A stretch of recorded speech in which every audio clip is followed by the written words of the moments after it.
Eastbound and down, loaded up and trucking. Are we gonna do what they say can't be done?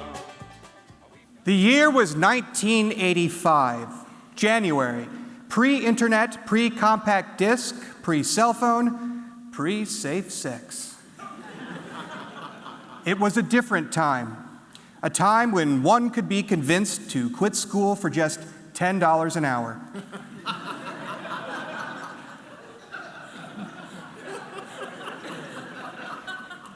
The college was Stephen F. Austin State University.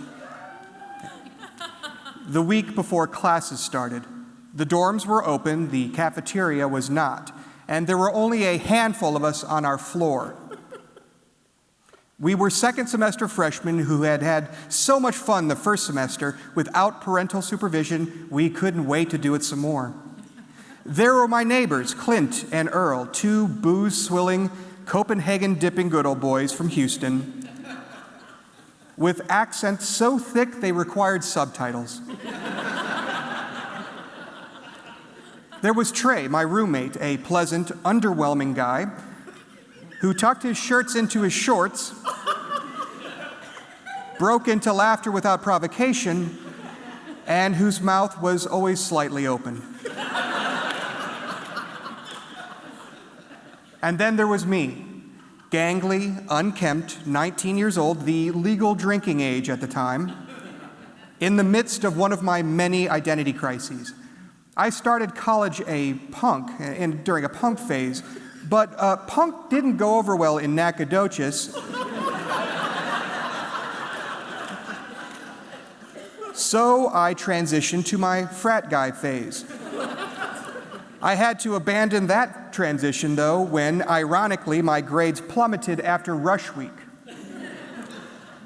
So instead, I decided to become a redneck, since, hello, I was in Nacogdoches.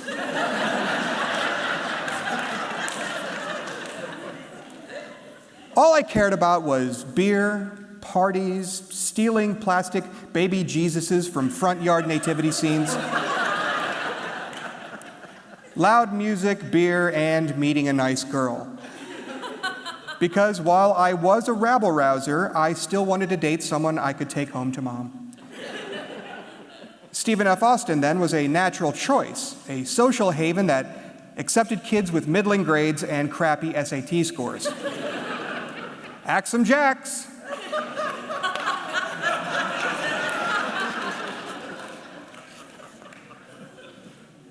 There we were in Clint and Earl's room, neighbors who shared my fondness for socializing. A single light overhead cast a dull yellow patina on the minimum security prison cell style decor. It was bare, save neon beer signs, spittoons, and empty liquor bottles. The room smelled like a bartender's dish rag. Over Christmas break, Clint had chosen a job in roofing and $10 an hour over school and unlimited earning potential. He returned to campus to pick up his clothes, a neon Bud Light sign, and for one last party. See, if someone passed or failed a test, we had a party. If someone just had a party, we had a party. So Clint quitting school? Yeah, party. But there wasn't going to be a party in the dorm or a nearby bar. Nobody had returned to school yet. So we'd have to extend our reach a bit, and that meant road trip. Trey drove a beautiful two-door 1983 Oldsmobile Cutlass Supreme, complete with cassette player and AM/FM stereo. The only decision then was where to go. Clint shrugged. Not Houston, that was their home turf, not Austin, ex-girlfriends, and not Dallas, lack of a good country bar. New Orleans, I shouted. Everyone voted yes. Why New Orleans? Well, unlike parties at school that took up a couple of dorm rooms or a house at most, New Orleans had parties that took over the entire city and lasted for days. Also, I thought it was nearby.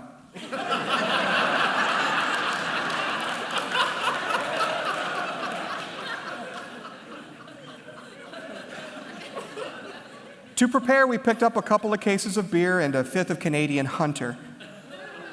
Good stuff. We asked the liquor store cashier how far it was to New Orleans. About 2 or 3 hours, he said. I looked at Clint. Okay, he said. My mind flooded with images of New Orleans, of Mardi Gras, a wild, booze-fueled orgy punctuated with gunfire and cannon blasts. It was all of my interests in one spot. We didn't have a map, but there were road signs. We kept safety first by taking turns behind the wheel while the others drank.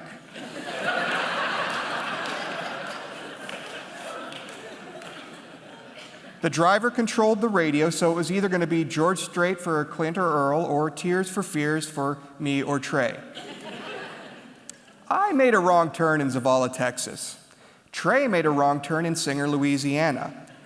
Beer store cashiers set us on the correct path and gave us hope when asked how far we were. You're about 2-3 hours away. Conversation in the car started off brisk and energetic. We had heard alcohol was sold 24 hours a day in Louisiana. Prostitution was not illegal, which led to a further conversation on paying for it. We ultimately agreed we always paid for it. Prostitution was just the most direct route.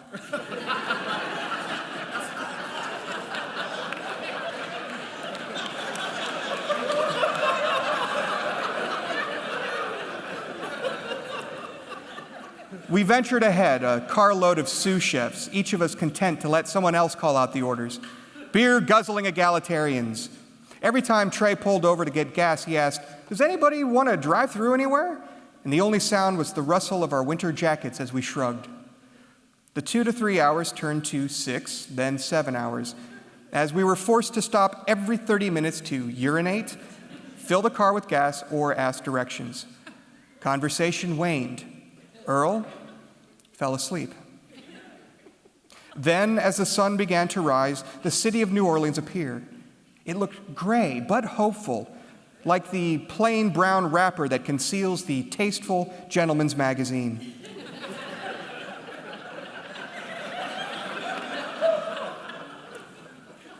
We made one more stop to ask for directions to Bourbon Street. It was the one and only time throughout the trip we weren't told we were 2 or 3 hours away. We parked our car a block away from Bourbon Street and marched as fast as our tired, drunken legs would take us. We were ready to dance, to drink, to tear it up. We were amped, pumped, juiced. Bring on the sin! We rounded the corner and nothing. The street was desolate, and not just desolate, but clean.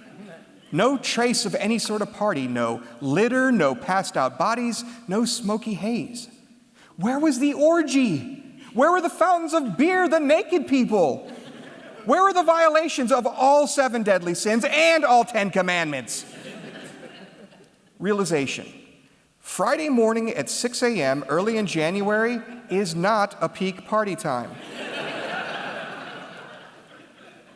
There was only one bar open on Bourbon Street. As we entered, a shiny, glittery, shimmering enchantress of a bartender threw his arms into the air and squealed, "Come on in, y'all!" We looked at Clint. "Well?" I asked Clint. For the first time that night, someone grabbed the chef's toque. Clint walked towards one of the many empty tables. "I'm gonna get a drink," he said. We sat and had one drink. Jack Daniel's neat for Clint and Earl, Coors Light for Trey and myself, while a bootleg copy of Star Wars played on the big screen TV in the corner. And we giggled like little children. Whether it was the lack of sleep or all of the alcohol we had consumed since the previous evening, we were giddy. We were victorious. We had journeyed a great distance without map or knowledge of the terrain, and we survived. We could tell people, this one time, we drove to New Orleans for the hell of it. We finished our drinks, paid our tab, got in the car, and headed home.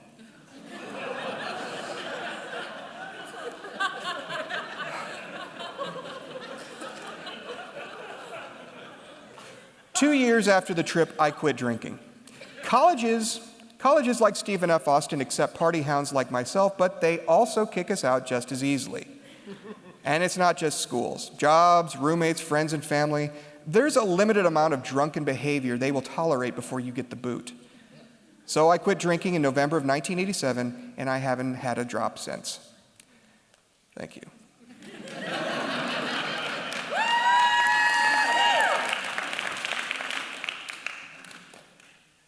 Some of you weren't born in 1987, I'm sure.